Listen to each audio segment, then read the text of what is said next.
என் விஷயத்துல அது நடக்கிறப்போ தப்பு செஞ்சது யாருன்னு உங்களுக்கே தெரிய வரும் இன்ஸ்பெக்டர். அது வரைக்கும் நீங்க என்ன டிஸ்டர்ப் பண்ணாம எதுவா இருந்தாலும் என் லாயர் கிட்ட பேசிக்கோங்க.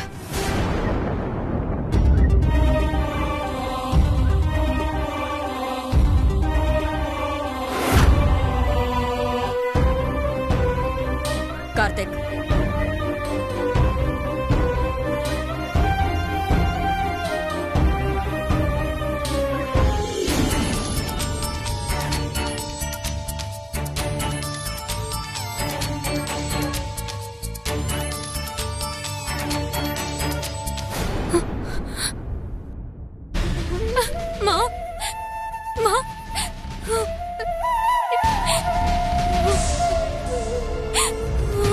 ஸ்வேதா, அதான் அம்மா வந்துட்டேல, அழாத. ஸ்டேஷனுக்கு வர வேணான்னு சொல்லிட்டீங்க. ஃபோன் பண்ணா யாரும் எடுக்கவும் மாட்டேங்கிறீங்க. அங்க என்ன நடக்குதுன்னு தெரியாம நாங்கெல்லாம் ரொம்ப பதட்டத்துல இருந்தோம். இப்போ உங்களை பார்த்ததுக்கு அப்புறம் தான் நிம்மதியா இருக்கு. ராஜி, ஸ்டேஷன்ல எதுவும் பிரச்சனை இல்லையா? உன் மேல எந்த தப்பு இல்லைன்னு தெரிஞ்சதும் உன்னை போக சொல்லிட்டாங்களா? அவங்க போக சொல்லலப்பா. அம்மா இப்ப பெயில தான் வெளியே வந்திருக்காங்க. பெயிலா? என்ன சொல்ற? ஃபார்மல் இன்வெஸ்டிகேஷன் சொல்லி கூட்டிட்டு போய் அம்மா மேல எஃப்ஐஆர் ஃபைல் பண்ற அளவுக்கு போயிட்டாங்க. நல்ல நேரத்துக்கு அம்மாவை பத்தி மீடியால நியூஸ் வந்ததை கேள்விப்பட்டு நம்ம லாயர் அங்க வந்தாரு. அவர் மட்டும் இன்னைக்கு பெயிலோட வரல, கண்டிப்பா இன்னைக்கு அம்மாவை ஸ்டேஷன்ல ரிமாண்ட் பண்ணிருப்பாங்க. அம்மா மேல அவங்க கொடுத்தது பொய் கேஸ்ன்னு இன்னுமா போலீஸ்க்கு தெரியல? போலீஸ் அவங்களுக்கு சப்போர்ட் பண்ற மாதிரி தான் நடந்துக்கிறாங்க. ஸ்டேஷன்ல இன்ஸ்பெக்டர் எவ்வளவு மரியாதை குறைச்சலா அம்மாவை நடத்தினாங்க தெரியுமா? எந்த தப்பும் செய்யாம அம்மாவை இப்படி தலை குனிஞ்சு நிக்க வச்சதுக்கு காரணமே அந்த வானதி தான். நான் அவளை பத்தி எவ்வளவோ உங்ககிட்ட சொல்லியும் நீங்க யாரும் அவளை நம்பல. ஒரு அப்பாவி, விவரம் தெரியாதவ, என்னென்னமோ சொன்னீங்க. உண்மையாவே அவ எப்படி பட்டவன்றத இப்ப நீங்க புரிஞ்சிருப்பீங்க நம்புறேன். அவ மனசுக்குள்ள எவ்வளவு கெட்ட எண்ணம் இருந்திருந்தா அம்மா மாதிரி பாத்துக்கிட்டவங்க மேல வரதட்சணை கொடுமைன்னு அவ கேஸ் கொடுத்திருப்பான்.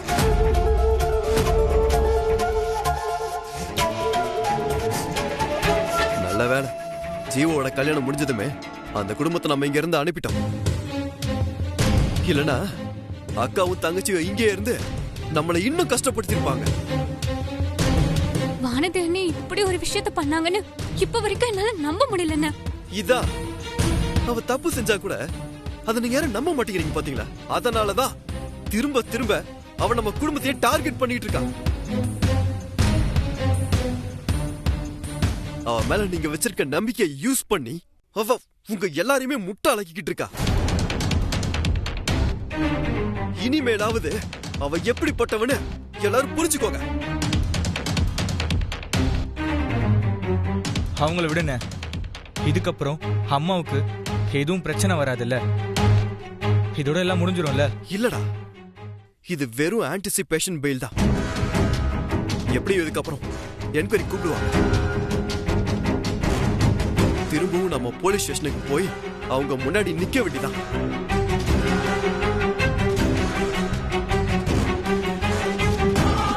ஒருவேளை போலீஸ் சும்மா இருந்தா கூட வானதி சைட்ல இருந்து பிரஷர் கொடுத்து இந்த பிரச்சனைய இன்னும் பெருசாக பாப்பாங்க. கொஞ்சம் கூட மனசாட்சிங்கிறதே இல்லாம வரதட்சணை கொடுமைன்னு ஒரு பொய் கம்ப்ளைண்ட் கொடுத்தவங்க கண்டிப்பா இந்த கேஸ அவ்வளவு ஈஸியா முடிக்க விட மாட்டாங்க. ரெண்டு குடும்பமும் சமாதானமா போயிடுறீங்களான்னு அந்த இன்ஸ்பெக்டர் கேட்டப்ப கூட அந்த வானதி அவ கொடுத்த கம்ப்ளைண்ட வாபஸ் வாங்க தயாராவே இல்ல.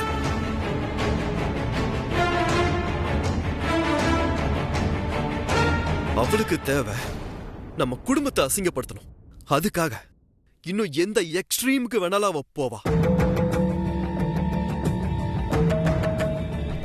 அப்போ இது எல்லாத்துக்கும் வானதி தான் காரணம்னு நீ சொல்ல வரியா கார்த்திக்? நீங்க என்னமா இவ்வளவு நடந்ததுக்கு அப்புறமும் அது அவ்வளவு டவுட்டா கேக்குறீங்க? போலீஸ் ஸ்டேஷன்ல அவ்வளவு பிரச்சனை நடந்தோம், அவ ஏதாச்சும் பேசினால பாத்தீங்களா? எப்படியும் அவ இன்னைக்கு உங்களை உள்ள தள்ளுன்ற முடிவோட தான் இருந்திருப்பான்.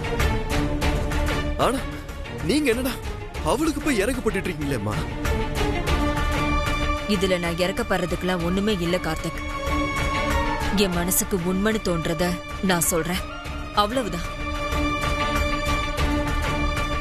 வானதிக்கு படிப்பறிவு கிடையாது, அவளுக்கு கையெழுத்து கூட போட தெரியாதுன்னு உங்க எல்லாருக்குமே நல்லா தெரியும்.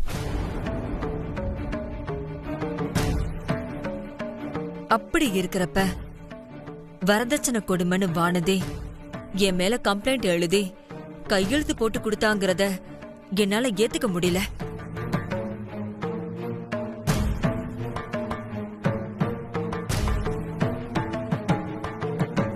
அப்போ அந்த கம்ப்ளைண்ட வானதி கொடுக்கலன்னா வேற யார் கொடுத்திருப்பான்னு நினைக்கிறீங்க நீங்க?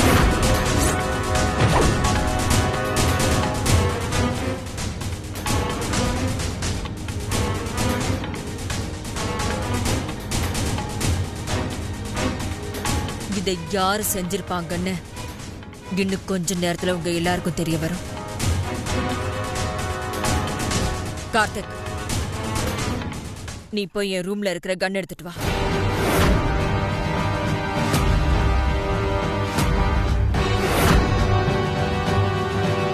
ராஜி, இப்பதான் செய்யாத தப்புக்கு போலீஸ் ஸ்டேஷன் வரைக்கும் போயிட்டு வந்திருக்க. இந்த நேரத்துல கோவப்பட்டு நீ ஏதாவது செய்ய போய் அது பெரிய பிரச்சனையா இருப்பதுமா? நீங்க பயப்படுற மாதிரிலாம் எதுவும் ஆகாதுங்க. என்ன ரொம்ப எமோஷனலா டிஸ்டர்ப் பண்ணி பாக்குறவங்களுக்கு நான் யாருன்னு காட்ட வேண்டாமா? அதுக்காக தான் போறேன்.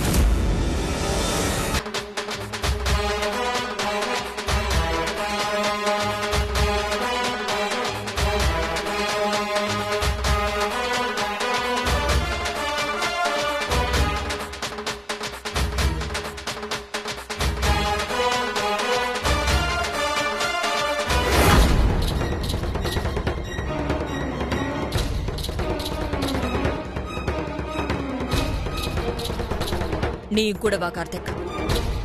எங்கம்மா போறோம்? நீ வான்னு சொல்றல, வா.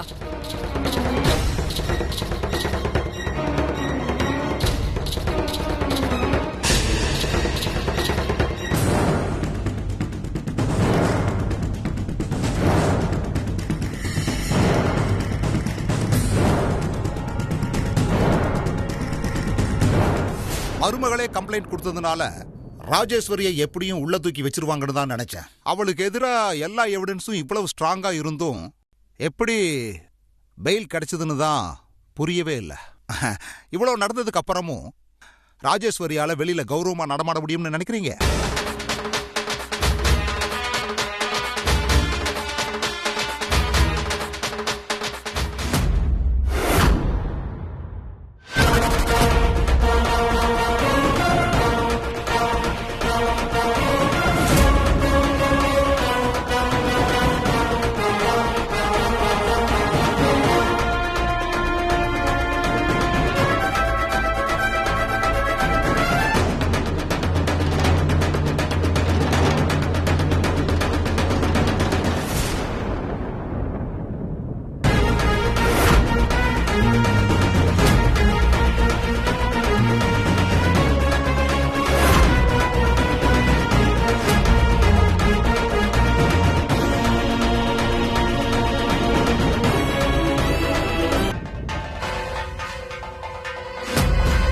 அதுக்குன்னு போ.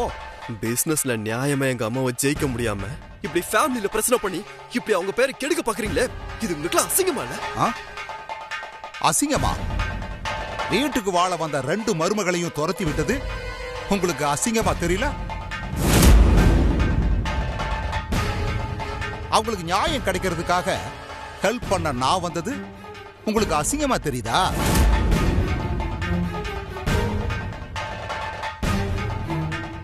உன்னோட மோட்டிவ் அவங்களுக்கு ஹெல்ப் பண்றதில்ல. உனக்கு என்ன அசிங்கப்படுத்தணும், என் குடும்பத்தை தலகுனிய வைக்கணும். அதானே? பரவாயில்லையே, இவ்வளவு சீக்கிரமா இதை புரிஞ்சுக்கிட்டீங்க? என்னோட ஒரே பொண்ணு உங்க வீட்டுக்கு மருமகளா வந்து வாழணும்னு நான் ஆசைப்பட்டேன். ஆனா அது உங்களுக்கு பிடிக்கல. இன்னைக்கு வரைக்கும் என் பொண்ணு கல்யாணம் ஆகாம தான் இருக்கா. ஆனா உங்க பையன் வானதியை கல்யாணம் பண்ணிக்கிட்டு சந்தோஷமா இருக்கிறது எனக்கு பிடிக்கல. அதான் நான் இப்படி செஞ்சேன். என் பொண்ணு வாழ்க்கையை நினைச்சு நான் கவலைப்படுற மாதிரி உனக்கும் உன் பையனை பத்தின கவலை வர வேண்டாமா?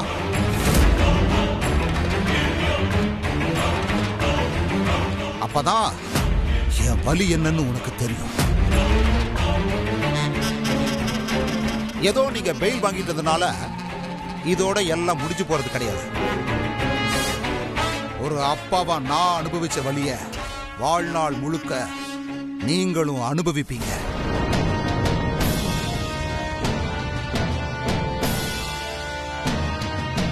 இன்னும் சேலஞ்சிங்கான பெரிய பெரிய பிரச்சனையெல்லாம் உங்க லைஃப்ல நான் கொண்டு வருவேன். இதையெல்லாம் தாண்டி நீங்க எப்படி நிம்மதியா இருக்கீங்க, இன்னும் எத்தனை வருஷத்துக்கு உங்க கம்பெனியை லீட் பண்ணி நம்பர் 1 பொசிஷன்ல வச்சுக்க போறீங்கிறத நானும் பார்க்கிறேன். எல்லாத்துக்கும் மேல இனிமே உன் குடும்பம் எப்படி சந்தோஷமா இருக்க போகுதுன்னு நானும் பார்க்க தானே போறேன்.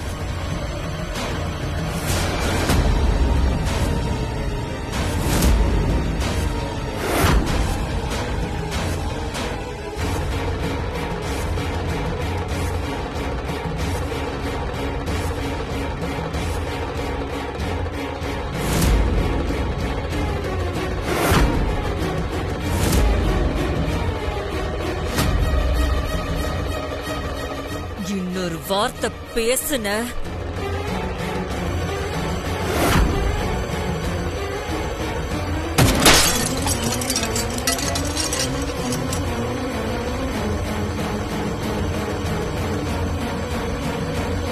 குறி தவறிடுச்சேன்னு நினைக்காத. தேவையில்லாம என் வழியில குறுக்கிட்ட அங்க வச்ச குறி உன் மேல வைக்கிறதுக்கு எனக்கு ரொம்ப நேரம் ஆகாது. இத்தனை நாளா உன்னை என் பிசினஸ் காம்படிட்டரா தான் நினைச்சிட்டு இருந்தேன். ஆனா நீ எனக்கு எதிரியா இருக்க கூட தகுதியே இல்லாதவன்னு இன்னைக்கு தான் தெரிஞ்சுக்கிட்டேன். இவ்வளவு சொல்லியும் உன் கிறுக்குத்தனத்தை என்கிட்ட காட்டுன. இதுவரைக்கும் பார்த்த ராஜேஸ்வரியா இல்லாம இன்னும் டேஞ்சரான ராஜேஸ்வரியா நீ பார்க்க வேண்டியிருக்கும். ஜாக்கிரதை.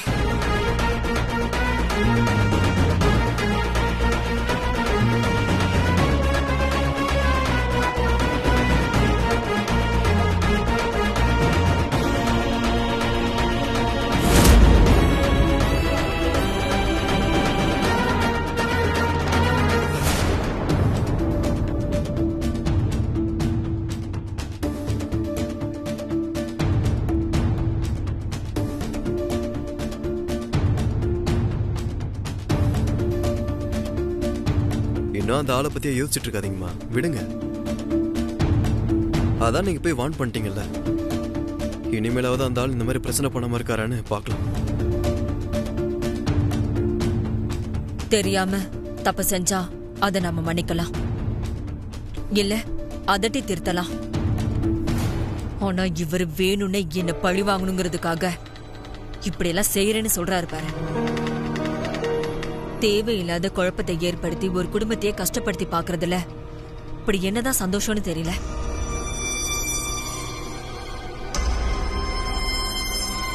நாம தப்பு செய்யறோங்கிற குற்ற உணர்ச்சியே இல்லாத மனுஷன் என்னைக்கு திருந்த மாட்டான்.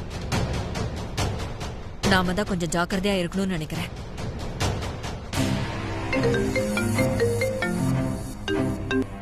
ஹலோ ஹலோ, நான் அசோசியேஷன் செக்ரட்டரி ரகுராமன் பேசுறேன். சொல்லுங்க சார். நம்ம அசோசியேஷன் பிரசிடென்ட்டுக்கான எலெக்ஷனை நாளைக்கு மறுநாள் கண்டக்ட் பண்ணிடலான்னு நம்ம கமிட்டியில எல்லாரும் முடிவு பண்ணியிருக்கோம். எலெக்ஷனை நாம நெக்ஸ்ட் வீக் வச்சுக்கலாம் தானே டேட் ஃபிக்ஸ் பண்ணோம். அப்புறம் எதுக்கு திடீர்னு மாத்துனீங்க? நம்ம மெம்பர்ஸ் நிறைய பேர் ஒர்க் விஷயமா நெக்ஸ்ட் வீக் பிஸியா இருக்கிறதா சொல்றாங்க. இன்னும் சில பேர் அப்ராட் கிளம்புறதா சொல்றாங்க. அதனால இந்த வீக்கே எலெக்ஷனை வச்சுட்டா எல்லாருக்கும் கம்ஃபர்டபுளா இருக்கும்னு தோணுச்சு. அதான் டேட்டை மாத்திட்டோம் மேடம். அதுக்குன்னு இவ்ளோ குயிக்கான டைம்ல எப்படி எலெக்ஷனுக்குலாம் ரெடி பண்ணுவீங்க? பண்ணி தான் ஆகணும் மேடம், வேற வழி இல்லை. உங்க சன் இந்த எலெக்ஷன்ல கம்பீட் பண்றதுனால நீங்களும் கொஞ்சம் குயிக்கா கேன்வாஸ் பண்ற ஒர்க் எல்லாம் முடிச்சிருங்க. இதை இன்ஃபார்ம் பண்றதுக்கு தான் உங்களுக்கு கால் பண்ணேன். உங்க ஒர்க் எல்லாம் கொஞ்சம் சீக்கிரமாவே முடிச்சிருங்க மேடம். சரி. Thank you madam.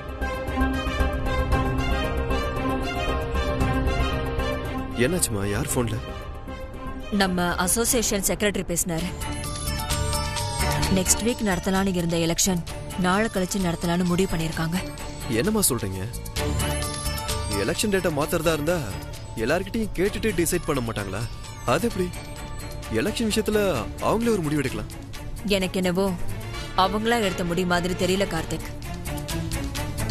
நேத்து வரைக்கும் எலெக்ஷன் ஒர்க் எல்லாம் எந்த குழப்பமும் இல்லாம நடந்துட்டு இருந்துச்சு. ஆனா இப்போ நாம ஜேகேவை பார்த்துட்டு வந்த அடுத்த நிமிஷமே இதுல இவ்ளோ குழப்பமாகுதுன்னா இதெல்லாம் அந்த ஆளோட வேலையா இருக்குமோன்னு எனக்கு சந்தேகமா இருக்கு. எப்படியோ எலெக்ஷன்ல நீதான் ஜெயிக்க போறேன்னு தெரிஞ்சுக்கிட்டு அதை தடுக்கிறதுக்காக என்னென்ன வேலை செய்யறான் பாத்தியா? அம்மா, நான் சொல்றேன்னு தப்பா நினைச்சுக்காதீங்க. அடுத்து வீட்டுல நடந்த பிரச்சனையால எலெக்ஷன் கேன்வாஸ் கூட நம்ம சரியா பண்ணல. இப்படி ஒரு சிச்சுவேஷன்ல திடீர்னு நாளை கழிச்சு எலெக்ஷன்னா நம்ம அதை எப்படிமா ஃபேஸ் பண்றது? ப்ராப்பரா எந்த ஒரு ப்ரிப்பரேஷனும் இல்லாம எலெக்ஷனை கமிட் பண்றது எனக்கு என்னமோ சரியா படல.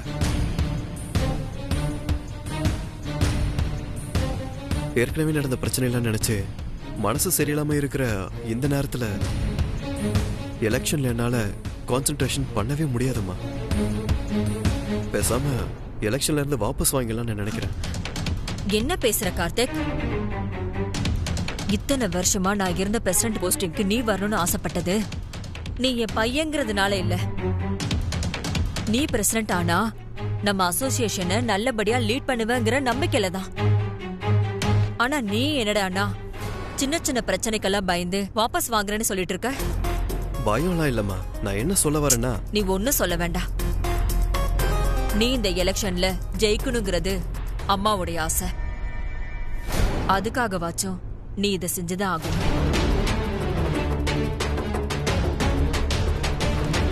என்ன ஆனாலும் அந்த ஜேகேவை மட்டும் ஜெயிக்க விட்டுறக்கூடாது. அப்படி ஒரு மோசமானால் நம்ம அசோசியேஷன் பிரசிடென்ட் ஆயிட்டா அப்புறம் எல்லாமே தப்பா போயிடும். இப்படி திடீர்னு எலெக்ஷன் டேட் மாறினா நம்ம பயப்படுவோம், பதட்டப்படுவோம்னு தான் அந்த ஜேகே இப்படி எல்லாம் செய்யறான்.